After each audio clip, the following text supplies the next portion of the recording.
তো বল, uncle aunty কেমন আছে? সবাই অনেক অনেক ভালো আছে দোস্ত। নীলা মিষ্টিকে নিয়ে বিছানার উপর বসলো। তারপর মিষ্টিকে বলল, দোস্ত, শুনলাম নাকি আজকে তোকে দেখতে আসবে। আন্টি তো সকাল সকাল ফোন করে আমাকে আসতে বলল। আর বলিস না, এই আম্মুটার মাথায় কখন যে কোন ভূত চাপে একমাত্র উপরওয়ালাই জানে। নীলা আর মিষ্টি হাঁটা দিতে লাগলো। দুপুরের দিকে সালমা বেগম এবং তার ছেলে সাহিল নীলাদের বাসায় এলো। রোকেয়া বেগমের হুকুমেই নীলার অনিচ্ছা থাকা সত্ত্বেও শাড়ি পরতে হলো। মিষ্টি নীলাকে নিজের মতো করে সাজিয়ে দিল। নীলা বসে আছে ড্রয়িং রুমের সোফায়। নীলার ডান পাশে বসে আছে রোকেয়া বেগম, বাম পাশে মিষ্টি। নীলার বাবা নিজাম চৌধুরী দুপুরের আগে বাসায় চলে আসবে বলে অফিসে গেল। এখনও তার দেখা পাওয়া যায়নি। নীলার সামনে সোফায় বসে আছে সালমা বেগম এবং তার ছেলে সাহিল। নীলার কেমন যেন অস্বস্তি লাগছে সং হয়ে বসে থাকতে। নীলা একবার মাথা তুলে সাহিলের দিকে তাকালো। নীলা দেখল সামনে যে বসে আছে তার চোখ একটা মোটা ফ্রেমের চশমা। মাথার চুলগুলো নিজ দায়িত্বে উঠে সেখানে একটা ক্রিকেট স্টেডিয়াম বানানোর কাজ চলছে।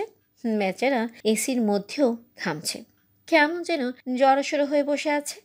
এমনভাবে বসে আছে যেন স্কুলে পড়া না পারার জন্য শিক্ষক তাকে কানে ধরে বসিয়ে রেখেছে। নীলা মনে মনে বলল, এর মতো গাধা বলদ কিসিমের একটা লোক আমাকে দেখতে আসছে। শুধু আম্মুর বান্ধবীর ছেলে বলে এখনো বসে আছিস আমার সামনে। অন্য কেউ হলে তো এতক্ষণ ঝাড়ু পেটা করে বাসা থেকে বের করে দিতাম। সালমা বেগমের সাথে নীলার আম্মু অবিরাম কথা বলেই যাচ্ছে। এক সময় রোকেয়া বেগম বলল, নীলা, সাহিলকে তোমার রুম থেকে একটু ঘুরে নিয়ে আসো তো। নীলা আম্মুকে সরাসরি না বলতে যাচ্ছিল, কিন্তু আম্মুর চোখের দিকে তাকে নীলা আর কিছু বলল না। সাহেলকে নিয়ে সোজা নিজের রুমের দিকে পা বাড়ালো। নীলার রুমের বারান্দায় দাঁড়িয়ে আছে নীলা এবং সাহিল। নীলা খেয়াল করলো সাহিল নীলার দিকে তাকিয়ে হাসছে। নীলা সাহিলের দিকে তাকাতেই সাহিল মাথা নিচু করে ফেলল। নীলা আবারও যখনই অন্যদিকে তাকালো, সাহিল আবার নীলার দিকে তাকিয়ে হাসতে লাগলো।